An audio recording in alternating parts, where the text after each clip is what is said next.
In today's tutorial, a combination of two of my favorite subjects. First, we are going to carve and print our own stamps, and then we're going to use them to create a beautiful weekly layout in our bullet journal. So let's get started. Hey guys, my name is Shayda Campbell, and as I said, today we're going to start out by carving and printing our own stamps, and that of course starts with the design process. So I want to talk a little about how to effectively design a stamp so that when you do go to carve it, the process goes well. So you can see here I've done a coffee cup, like a Starbucks cup.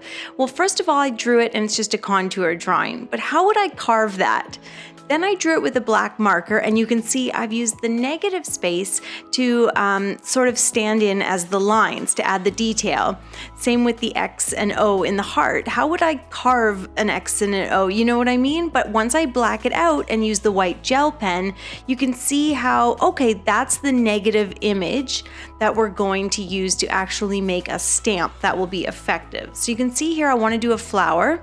There's my flower shape with the X in the middle, but that's a little tricky to carve, that detailed outline, that thin outline.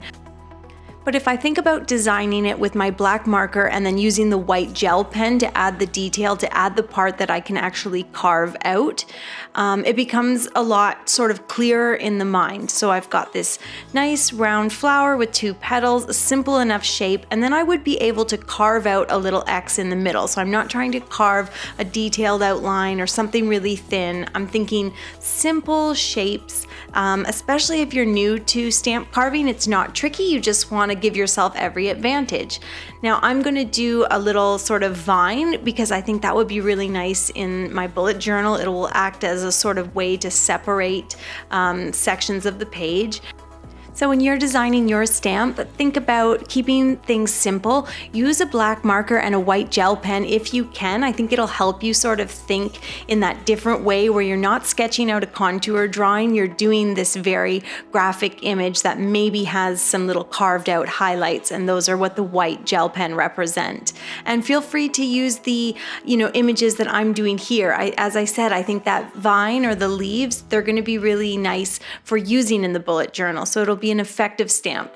Okay, so once we've got our designs all done and we're finalized and happy with them, then what you're going to do is take a piece of tracing paper and you're just going to go over and trace those designs that you want to turn into little stamps. So I'm going to just do a couple of these. I'm going to do the eye, and I'm definitely going to do the heart with the X and the O, and as I said, the leaves. That'll just be sort of really nice, and I think I can sort of picture them in my bullet journal. So these are the ones that I want to use over and over from week to week. And so I'm just tracing all of them, and then we will use the trace copy to transfer it onto the stamp carving material. Okay, so now we've got our little trace pieces here, and what we're going to do is we are going to take a pencil and you're going to put a layer of graphite on the entire front side of those traced images. This is just the best way that I've found to trace or to transfer the stamp image onto the stamp carving material. And speaking of stamp carving material, this big gray thing in the shot here is the stamp carving material. It's just that. And so what we're going to do is we are going to transfer these stamp designs onto it. And you can see I've just placed them upside down. So the front side down, the side with all the graphite.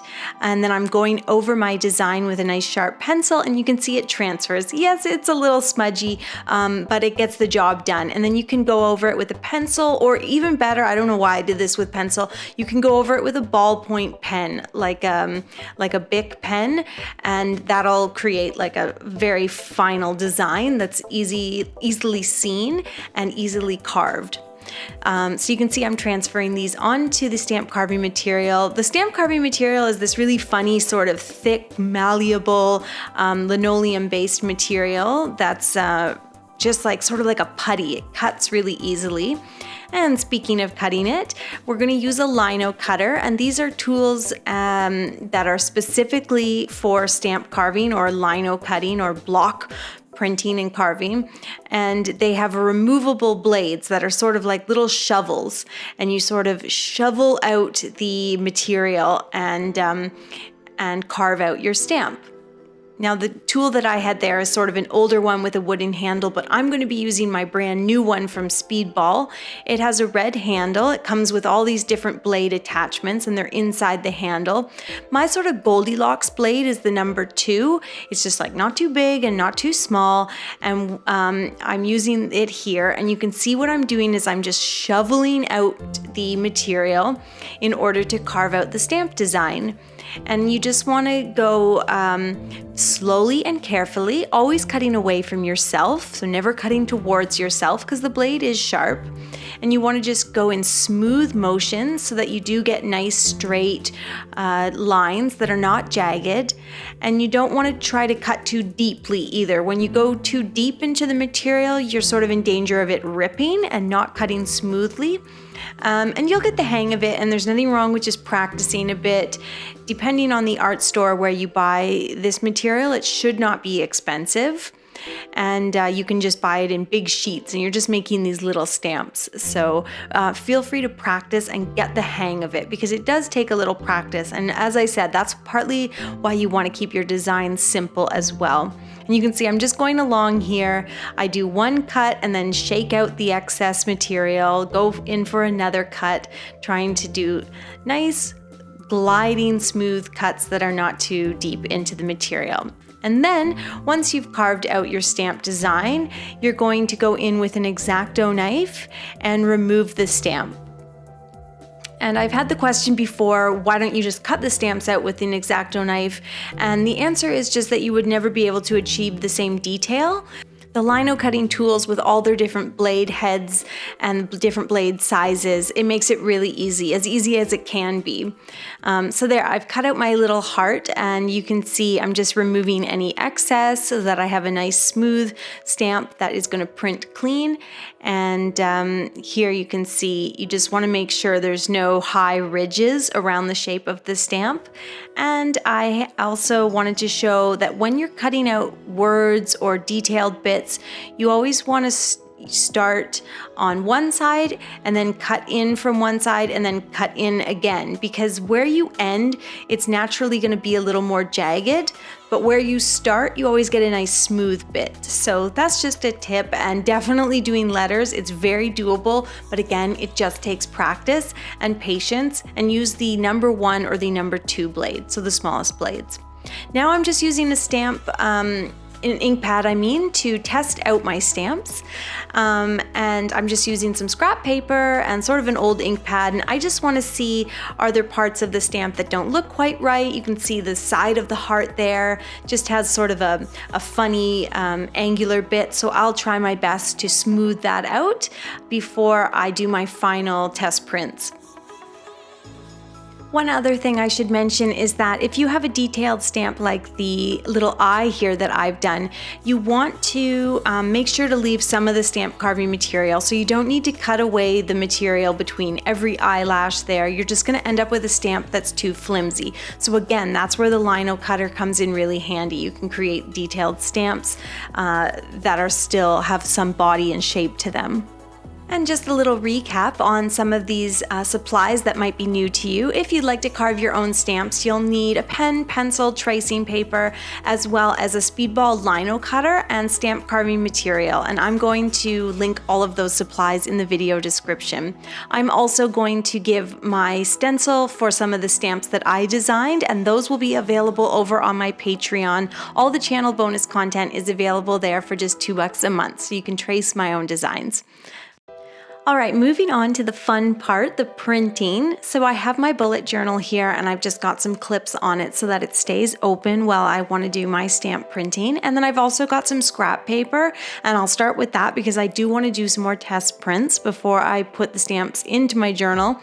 And then I'm using Speedball's block printing ink. I've got black and white here. I'm just going to go with black today. It's just classic. It looks so cool. I'm also using a soft rubber brayer, and that's a tool that we use to prepare prepare the inking plate. And then I have my inking plate, which is just a piece of glass, and you could take it out of an old picture frame or something like that. So all you do is just put a little bit of the block printing ink onto the plate, just a little. Less is definitely more. You don't want to have too much ink on your inking plate. It'll just be tacky and sticky and you won't get a nice smooth print. And then what you're going to do is take your soft rubber brayer, which is just like a little roller, and you're going to roll the ink out until it's a nice smooth patch of ink and it's all the same sort of height. Now, of course, you can use your stamps with little ink pads, but this will give you like a gorgeous dark black print that looks really cool. And you can also use these for like printing, cards and stuff. So they give it a really nice look. But certainly if you've gotten this far and you're like, oh, I have all these ink pads that I want to use, then go for it. It's totally up to you if you don't want to go quite to this extent with your stamps. It's just great that you've carved your own stamps. So here you can see I'm just laying down some test prints. I use the soft rubber brayer to transfer the ink onto the stamp as well and get a nice smooth inking. And yeah, they're looking pretty good. At this point, I'm still looking for little areas that might not be so smooth or jagged edges, and I'll use my Lino Cutter to remove any little bits that don't look so good. I'm just gonna lift that up. This one turned out pretty good. And I also carved a little wreath. I wanted to do another image that worked with the leaf design. So now I've got a straight one and a circle, and I can see myself using those in my bullet journal week after week. Here you can see there's some little peaks that have picked up the black ink, so I'll have to go in, and you can see them definitely in the print. So I'll go in with the Lino Cutter and just remove those, dig away a little more material, and then I'm ready to print in my bullet journal.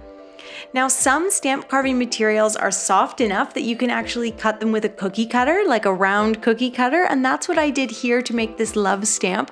I have a video all about that, which I'll also link in the video description, and I have tons of stamps from other videos, other tutorials, other years. I did a notebook that was covered in little mushrooms and flowers, doing that with fabric ink, and then we wrapped the notebook in beautiful linen. So I'm gonna link all those tutorials if you want to get into stamp carving. I can't recommend it enough. It's so fun and so addictive, and there's so much you can do with these different stamps that you carve. And there's fabric printing ink. Yes, you can print pillows and all kinds of cool stuff. So anyways, I'm inking up my stamps, and now I'm in the bullet journal. I'm doing the real thing.